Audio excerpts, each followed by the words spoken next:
Hello and welcome to Drew Manchu's Comic Book Reviews. I'm your host, Drew Manchu, and today we're going to be taking a look at Marauders, number 1.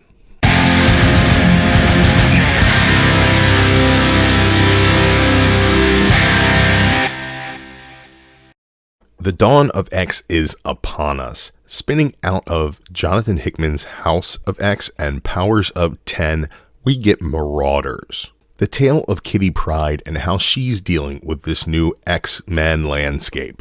I tend to like Jerry Duggan's writing, so let's see where this one goes. The cold open of this book tells you exactly what you're in store for. As quickly we realize that the Shadow Cat, Kitty Pryde, the girl who can phase through anything, can't get through the gate to Krakoa. And as the story opens, we realize that Kitty has stolen a boat and decided to sail there herself.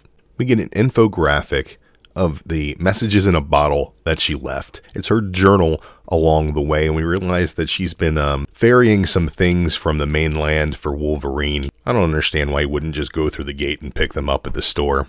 And she's been breaking into his liquor stores. She arrives on Krakoa and immediately feels like an outsider. She's greeted at the shore by Iceman and Wolverine. Wolverine quick to grab his grub and his beers. And after some pleasantries, Iceman decides to go off and see what's on the other side of a stagnant gate. Nobody's been coming through in a while, and he wants to check it out.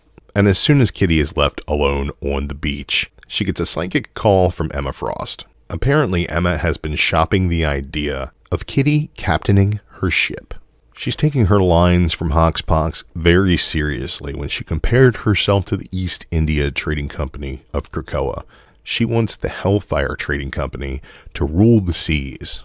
Apparently, there are many nations that do oppose the Krakoan state, and they have blocked off the gates to these nations, not allowing mutants to access Krakoa and not allowing Krakoa to access these mutants. Kate is clearly on the fence on this issue, and Emma keeps selling her by telling her to think about the wardrobe that she will ravish in red. We already know that there's a spot at the table on the council for the Red King. Maybe it will actually be the Red Queen, Kitty Pryde. We then flash to Russia, where Bobby comes through the gate and runs into a battalion of Russian commandos who apparently have the ability to neutralize his power. He comes back through the gate just in time and finds Kitty sitting there. He lets her know about the situation, and she's drunk enough to be down to fight any aggro-humans that are out there. She rallies Aurora to our cause, and they set sail. We then flash to a press conference in Taipei. A woman is spreading anti-mutant sentiment because she believes that her husband disappeared after touching the Krakoan gate. She's accusing the mutants of taking him.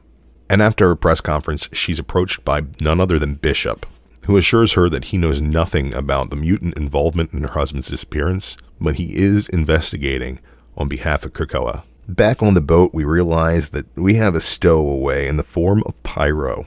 Apparently, he was going to steal the boat, but decided just to take a nap inside the cozy bunk right before they set sail. Turns out he was one of the first mutants to be resurrected by the Five. We get a great action scene as the X-Men descend upon the Krakoan gate, and Kitty Pryde is basically messing everybody up with her phasing powers. Iceman gets neutralized again and runs around in his underpants. Kitty phases a rifle in between two guys' thighs and basically disables them. Phases right through a tank and is just an all-around badass. Lockheed provides some dragon fire for Pyro, and they save the Russian mutants. One of the mutants in the crowd is recording with her phone, and Kitty tells her to keep going. She says that if a mutant can't get to Krakoa, then the Marauders will bring you home. Kitty later tells Storm that she can't live on the island of Krakoa. And Storm says that she knows, but she doesn't exactly love the Marauders name. Kitty says she was on the spot. She wants to disassociate herself from the X-Men with what they're doing. Storm says that she's in, but she doesn't want to deal with Emma. That'll be Kitty's job. She does a little psychic call to Emma, and she tells Emma that she'll take her up on both of her propositions. As they set sail again, Iceman asks, "Where are we going, Kitty?" She says, "Anywhere we want, but call me Kate." Marauders number 1 is exactly what you want in a number 1 issue. It spells itself out as its premise right off the bat, and it delivers on a team built in a first issue. Everybody gets a chance to shine. There's fantastic action. The art is absolutely spectacular, and I'm excited to see what secrets we have in store in this secret deal between Kate and Emma, and we have growth of a character in one single issue. She grows up. She wants to be called Kate. She puts that out there. It's not overdone. It's really great. I loved it. I think Jerry Duggan absolutely knocks this out of the park. He takes a situation that was given to him by Jonathan Hickman's Dawn of X story arc here, and he's playing with these pieces the way they should be. We get great interaction between Storm and Kate. I'm struggling not to call her Kitty at this point. We get some really great stuff with Iceman and Pyro. I love that dynamic. We get a mystery in there with Taipei and Bishop, and I'm excited to see where that plays out. He's kind of doing his investigations there. This is just a killer book, man. I absolutely loved it. I think it's head and shoulders above X-Men #1, which came out the week before. But I love that they're taking everything in different directions.